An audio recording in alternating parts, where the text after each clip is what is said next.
Licenses, business as usual. Wild Justice, tactics unveiled. Row as tagged eagles disappear. There's a common theme here, and it's Wild Justice. And interestingly, this morning I've come across a film. I'll try and put a link, if I can do it, down here.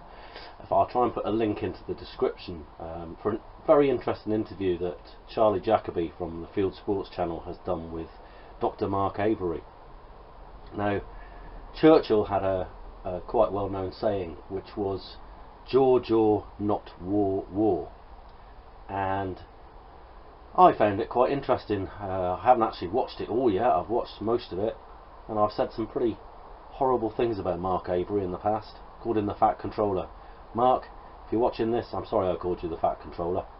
I still think you're a bit of a dick, but that's a personal opinion. The thing is, there's a fundamental difference in the way that some of us see the countryside.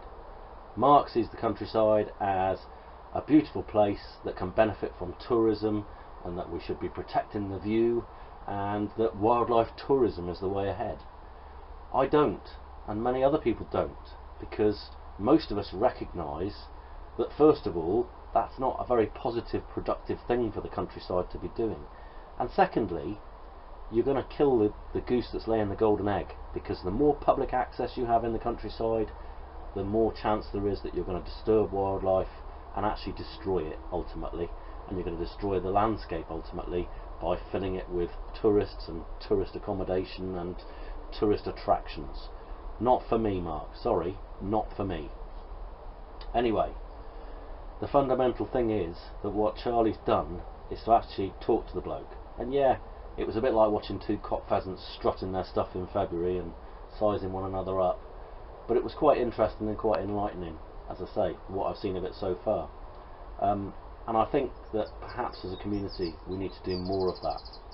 On the subject of the general licenses, it did come up and they kind of glossed over it and didn't really discuss it fully. They mentioned the Wildlife and Countryside Act 1981, which is the legislation that encompassed all the bird legislation that had gone before it. And we had a system in this country where the Wildlife and Countryside Act put birds into a schedule, and they were either protected or they weren't protected, or you know, they all had a degree of protection anyway. And something changed, and we suddenly started getting these general licenses in the mid-90s. I believe it was the Birds Directive from Europe. And what I don't understand is, if the general licenses aren't fit for purpose, why are we even bothering with them? Why can't we just go back to the Wildlife and Countryside Act, where we look at birds that are plentiful and cause harm and come into conflict with our interests and say, okay, these can be controlled. Look at some other birds and say, okay, these can be controlled under special license. And then we look at other birds and say, these just can't be controlled because they're rare. Why can't we go back to that system?